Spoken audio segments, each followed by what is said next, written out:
Waqas story channel के नाज़रीन अस्सलाम वालेकुम। बादशाह को इसके एक ख़ास आदमी ने खबर दी कि सल्तनत में पिछले 2 साल से ऐसी कनवारी औरतों में बहुत इजाफा हुआ है जो कि हामला हुई हैं।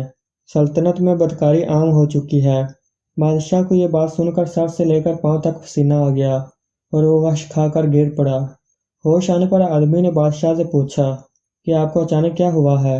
बादशाह ने कहा कि मैं इस बदकारी को रोकने के लिए ही तो हर साल 1000 जोड़े का निकाह करवाता हूँ, लेकिन ये फिर भी अरूज पर है। मगर अब मैं इन लोगों को नहीं छोड़ूंगा जिन्होंने इस मुल्क में बदकारी को आम किया है। बादशाह ने अपने सबसे करीबी वजीर को ये जिम्मेदारी सौंप दी कि पता करो कि किस जगह पर यह गुनाह सबसे ज़्यादा हो रहा है।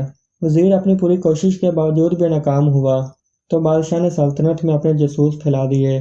जासूसों ने बड़ी चालाकी से इन जगहों का पता लगा लिया जहाँ पर यह गुनाह सबसे ज़्यादा हो रहा था। उन्होंने देखा कि शहर के दाखिली रास्ते पर एक तंग गली थी जिसमें से बहुत सी औरतें दाखिल होती थीं, मगर सिर्फ चंद औरतें ही गली के दूसरे हिस्से से निकलती थीं। जासूसों ने ये जानने की कोशिश की कि इतनी ज़्यादा औरतें कहाँ गायब हो रही हैं। लगता है कि इसी गली के दरमियान ही कोई गलत काम हो रहा है। जब उन्होंने अचानक जाकर देखा तो एक बड़े से कमरे में ज़नाकारी जारी थी। वहाँ उबाश लोगों का एक गिरोह था जिसका सरदार तकिया लगाकर बैठा हुआ था। सिपाही जो कि जासूस की शक्ल में थे, उन्होंने फौरन सरदार को गिरफ्तार कर लिया और बादशाह के सामने पेश कर दिया। बादशाह सरदार और उसके गिरोह को देखकर गुस्से से लाल हो गया। बादशाह ने सरदार से कहा कि तेरे उबाश गिरोह समेत तुझे ऐसी सजा दूंगा कि आने वाली नस्लें भी याद रखेंगी कि बदकारी का अंजाम क्या होता है।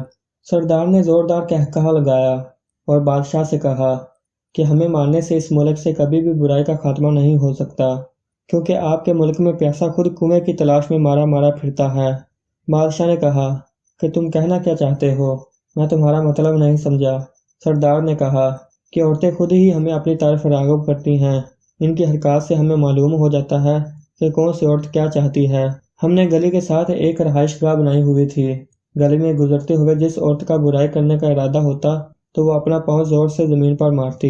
इनके पाँव में बंदी पायल की आवाज़ से हमें इशारा मिल जाता था और हम इस औरत को उठाकर अपनी रहाइशगाह पर ले आते। इस गली से इज़्ज़तदार और शरीफ औरतें भी गुजरती थीं जिनको हमने कभी भी तंग नहीं किया। इस शहर की हर वो औरत जिसके पैरों में पायल है वो हमारे पास आ चुकी है। बादशाह ने कहा कि इन बदबख्त औरतों को मैं बाद में देख लूँगा, पहले तुम लोगों को मैं ज़रूर इबरत का निशान बनाऊँगा। फिर बादशाह ने सरदार और इसके गिरोह के 40 नौजवानों के सर तन से जुदा कर दिए और इनको 15 दिन तक शहर के चौक पर लटकाए रखा। इसी दौरान बादशाह ने शहर की सारी कुंवारी लड़कियों को एक जगह इकट्ठा करने का हुक्म दिया। फिर बादशाह ने वजीर से कहा कि बारी बारी सब औरतों की पिंडलियों को चेक करो, अगर किसी में पायल या पायल का निशान पाया जाए तो मुझे बताओ।